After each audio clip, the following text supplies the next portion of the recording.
Eu estou pensando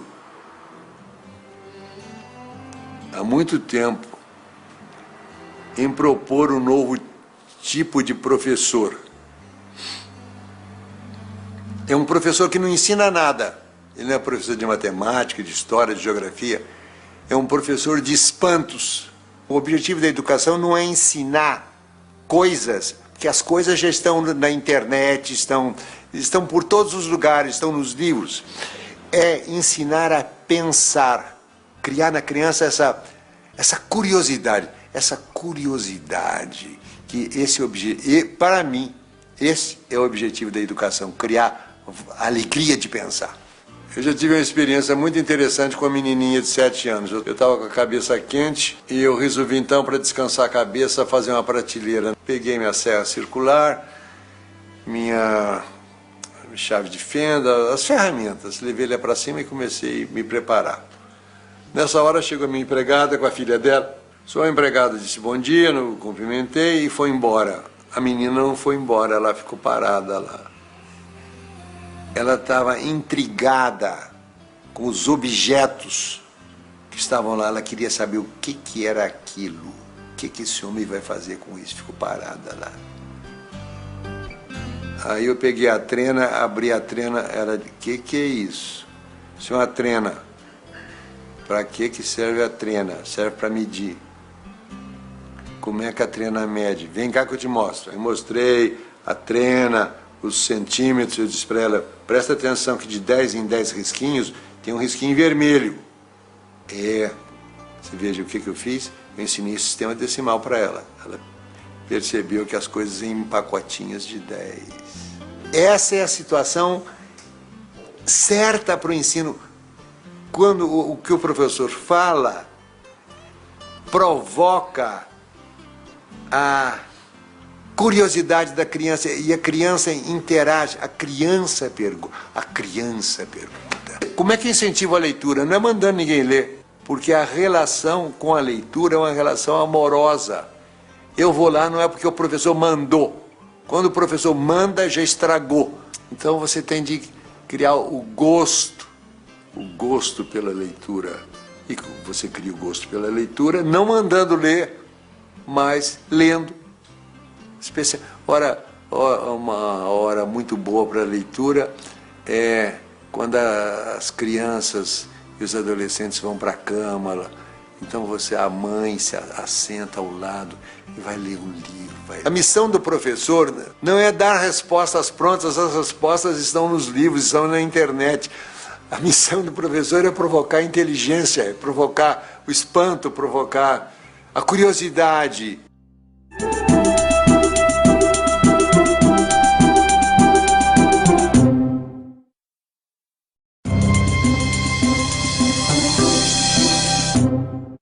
Quando eu era menino, na minha escola, tinha uma aula de leitura. A aula de leitura era a aula em que a professora ia ler para nós. Monteiro Lobato. Ninguém faltava aula, era o silêncio absoluto. Não precisava o professor dizer, menino, silêncio, menino. Não tem. Na escola não pode ter essa palavra silêncio, porque naturalmente, se a escola é boa, as crianças vão fazer silêncio porque elas vão gostar daquilo que elas estão fazendo. Frequentemente, os professores só têm que repetir aquilo que já vem nas apostilas. Recebi uma carta do menino.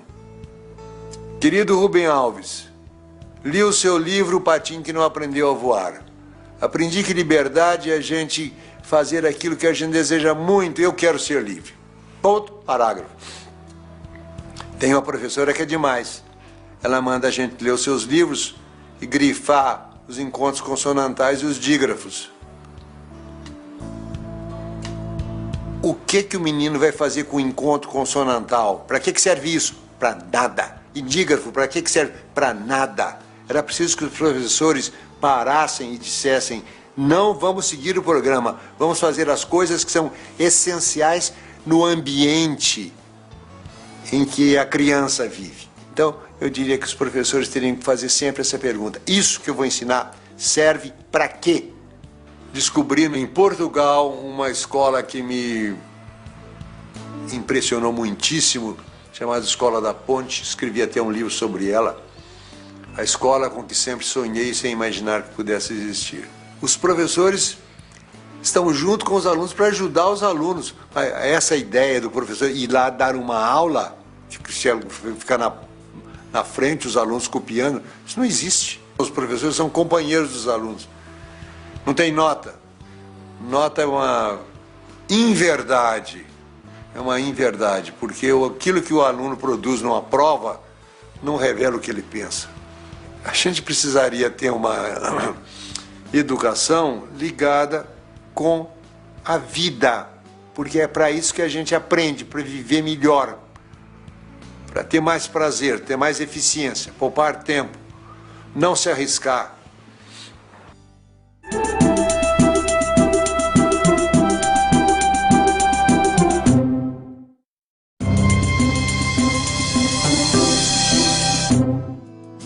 O que é a educação brasileira?